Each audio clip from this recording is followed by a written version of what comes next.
Hello. I hope you have a beverage ready to go and we'll get into and on our flight tonight. On the Paris Peace Treaty ending the Crimean War in 1856, the historian Peter Frankopan in his history The Silk Roads, 2015, tells us the Crimean War of 1853-56 to quote, "The aim was to humiliate Russia and to strangle its ambitions. It had the opposite effect. This was the moment where the settlement was counterproductive and had dangerous consequences." End quote. On this flight, ladies and gentlemen, punishment without revenge, we explore how the British friendship that had started with Peter the Great and the Great Alliance during the Napoleonic Wars became a cold and bitter hatred of Russia. So, if you like this video, do so, thumbs up, and if you find this interesting and useful for other people or yourself, share it, keep it, use it. Not enough is talked about on this great subject, which I'm only touching on. In the third decade of the 19th century, Britain and Russia began to clash over the increasingly disintegrating Ottoman Empire. The Russians felt that it was better to shore up their crumbling empire, the Ottoman that is, than to face war with the Western powers, especially the Austro-Hungarian Empire and Great Britain. They knew that neither of the two powers would accept their taking of Constantinople. Russia still used its Roman name, and taking control of the narrow Bosphorus Straits. That being the case, it was better to leave everything as it was, but the attempts of the Russians to avoid armed confrontation was useless. The 20th century English historian John Howard Gleason, in his book The Genesis of Russophobia, written in Great Britain in 1950 and about Great Britain, acknowledges that the study of the diplomatic correspondence shows that the Russians were sincere throughout in explaining the extent of their ambitions. To quote, "All this is shown by evidence from the Russian archives. It seems clear that the presidents of Russia, or precedents of Russia, were frequently and honestly expressed to the British statesmen and press." We must here explain what it meant for Russia to give up advancing towards Constantinople and what it is that the Third Rome for the Russian elites really meant. If the conquest of this city, renamed by the Turks as modern-day Istanbul today,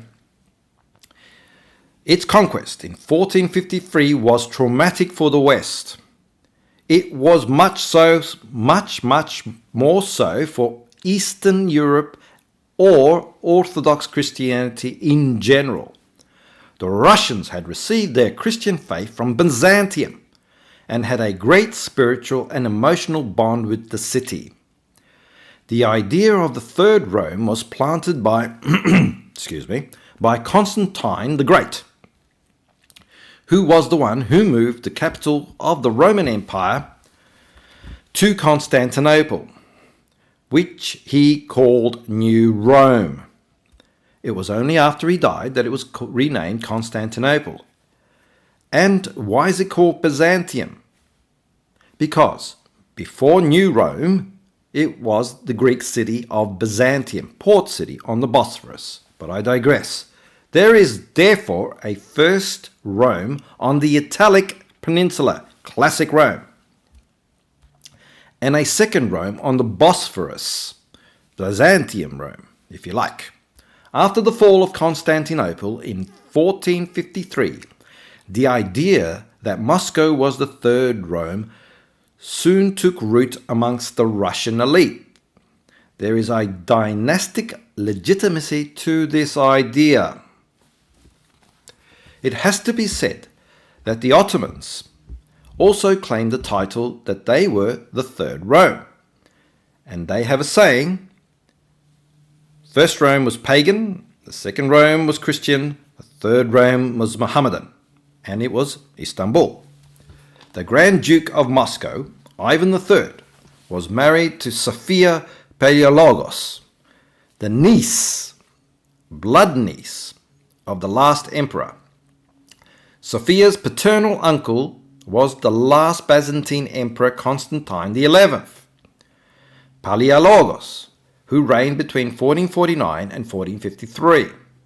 She was the last of the legitimate in-line bloodline to the Byzantine throne. Of course, there were other indirect familial claims as well as illegitimate claims. However, this one was the most direct. Ivan III, therefore, could claim to be the heir of that dynasty, and so did the successive Grand Dukes and later Tsars of Russia through inheritance and blood. The repossession of Constantinople has been an ever-present idea in Russian foreign policy, imperial policy, and giving it up at the moment when it was possible shows great compromise and goodwill, but it was not enough. Obviously, since then we've had the Leviathan of the Soviet Union, and so things have changed amongst the Russian elites. Again, Gleason tells us this problem was exacerbated by the fact that during most of this period, the policy of Great Britain was, in the main, more provocative than that of Russia. The British were toiling away in the Balkans, in the Caucasus, in Afghanistan, that graveyard of empires, and Persia, now Iran, and also in Constantinople, Syria, and Egypt. Far more effectively were the British than their Russian counterparts, and it was the British, not the Russian, sphere of influence that spread decisively through the 19th century. The British statesmen insisted that their purposes were defensive, but had the Russians paid heed to the deeds, not the words, that their British counterparts used against them, an impartial judge yesterday or today would have ruled in their favour. Faced with the possible threat of a rival empire, Great Britain preferred to launch the powerful machinery of Russophobia, a combined action of political and intellectual elites with essential collaboration of the English press with the purpose of debasing the image of the enemy. The English press, like the newborn Protestant clergy before it, served as preferred medium for creating opinion. An example was Martin Luther, who was the prototype, genius of the poisoned pamphleteer. In fact, Gleason's work comes largely from the study of newspaper archives, especially the Times, an English newspaper still in existence today, which is the one that takes the initiative and launches negative stereotypes, mixing fear with complacency, truth with lies, and then is imitated by the other newspapers in Britain ad nauseum. The Russians did not respond in setting in motion a similar propaganda machine at that time. I believe at the moment they may have learnt their lesson, although they are slow, but not stupid. The British, to paraphrase Gleason, the British ruling class insists that its policy is defensive, and for this it is necessary to show that the enemy is aggressive and hates us. Gleason.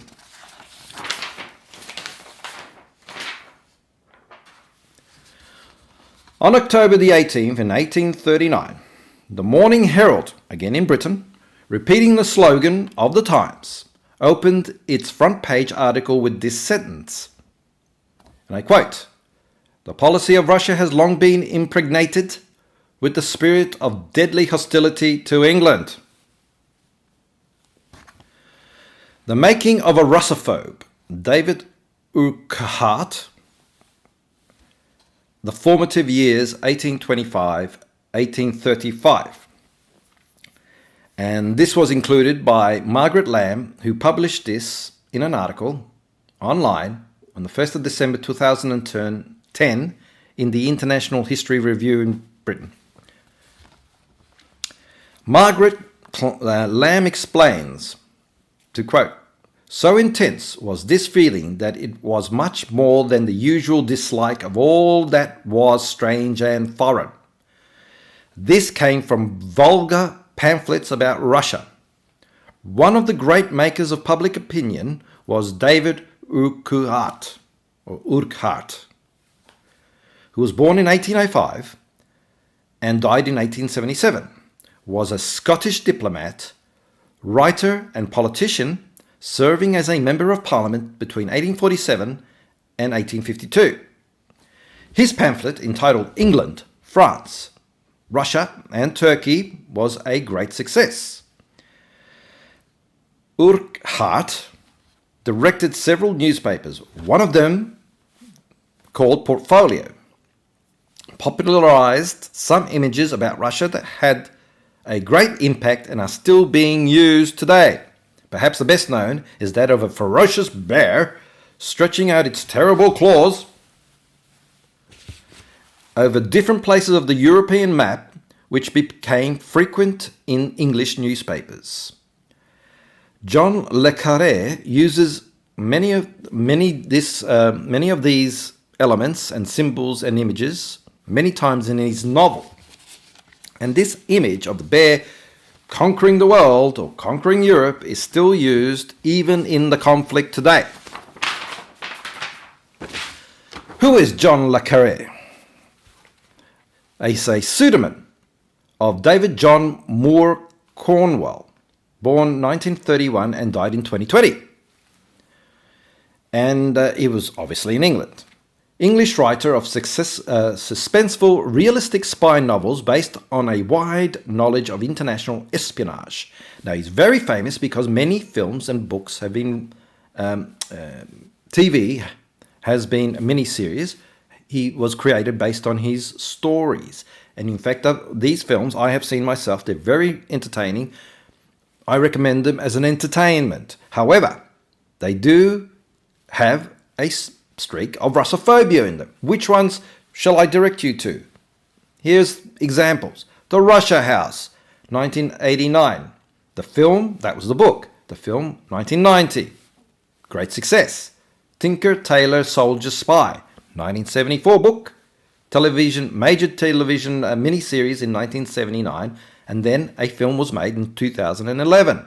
Great success. The Spy Who Came Out for the Cold, a classic. 1963, the book, the film, 1965. I recommend them. They're very entertaining, they're well made, and they're Russophobic.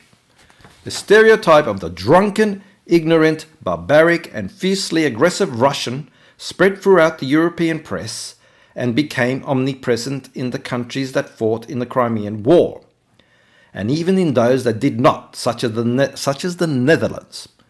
The Russians were not only scary, they were on the sub-European level of existence, subhuman. Their moral inferiority vetoed them belonging to the rest of the civilized world. Sound familiar? The depravity of empires is commonplace in the case of the Russians. They don't even need makeup to be cast as the monsters in history. So, to conclude, John Maynard Keynes, Baron Keynes of Tilton, 1883 born in Cambridge in England. died in 1946 in Sussex, in England. A British economist, very famous, named for his revolutionary theories on the causes of prolonged unemployment, amongst other treatises.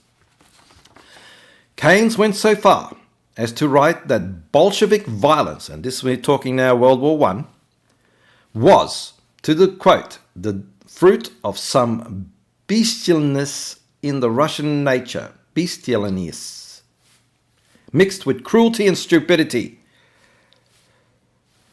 It is usually considered, as we have already pointed out, that Russophobia was officially born in Great Britain in the 19th century as a government policy and a policy of global strategy and international geopolitics outside of Europe. However, we have seen that its origins, and I maintain, is much earlier and goes back to the French illustration, to the French illustrated. The global Western spread of Russophobia was by effect of anti-Russian propaganda manufactured industrially in Great Britain, which is precisely in its most expansionist period of the 19th century, both Russia and Great Britain. However, Great Britain was better at it. Yes. In the manufacture of the inferior and bestial Russian, all the usual means were employed. Now, this brings us back to Versailles. What happened at the end of the Crimean War was a humiliating and very the Russians could not forget the humiliation of the Treaty of Versailles, of Paris, and what ended up being the case, just like the Treaty of Versailles, which saw the Germans being humiliated at Versailles by the French, who took their revenge, and then the Germans came back in 1940 and at Versailles blew it up, the place that was signed, where the treaty was signed. So revenge for revenge. And this informed Russia, especially going forward. We will see how this punishment on a global cultural and diplomatic level manifested into material revenge. Our next installment will have to do with the furthering of Russophobia. I hope you enjoyed it. We are moving inexorably to our conclusion on the history of Russophobia, and stay tuned in flight with us. Thank you.